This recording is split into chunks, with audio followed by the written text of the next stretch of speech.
Hi everyone! Registration for the new semester is coming up soon, so today I'm going to be guiding you through the registration process.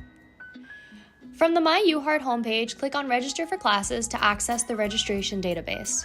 The first step in the process is to click on the Prepare for Registration tab in the registration interface. Here you'll be able to see if there are any holds on your account or anything else that will prevent you from registering. Once you see that you're good to go, you can start looking for the classes you want to take next semester. To browse the course catalog, click on Browse Classes and select a term. From here, you can search for the courses you wish to take by subject, course number, or keyword. Once you click Search, all of the courses and sections that match your search will appear. A great feature of this registration database is the Plan Ahead feature, which allows you to pre-select and save a list of courses that you're wishing to take before your registration time slot opens. To use this feature, click on Plan Ahead and select a term. Then create a new plan.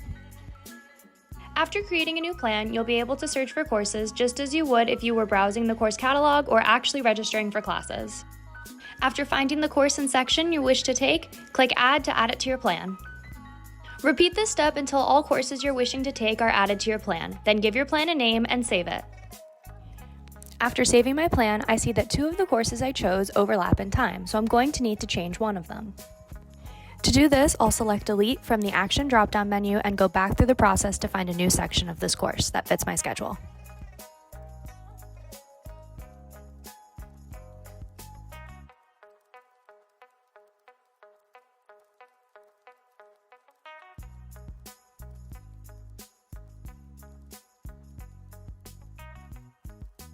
Now it's finally your registration day and it's time to register for classes.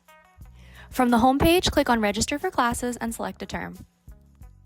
To register for classes, you can either insert the plan that you had made previously or manually register for your classes.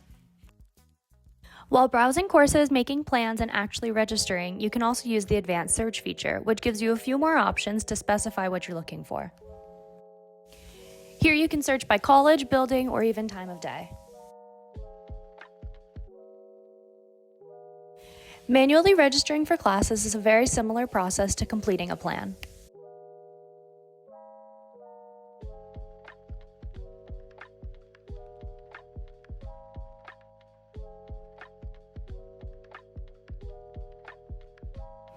Once you have added each course to your registration, you must click Submit to ensure that you are properly and completely registered.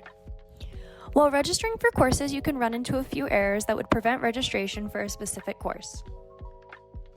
As you see, I got a level restriction error because I am an undergraduate student attempting to register for a graduate level course. If you believe you're supposed to be registered for the course you receive an error for, contact your advisor.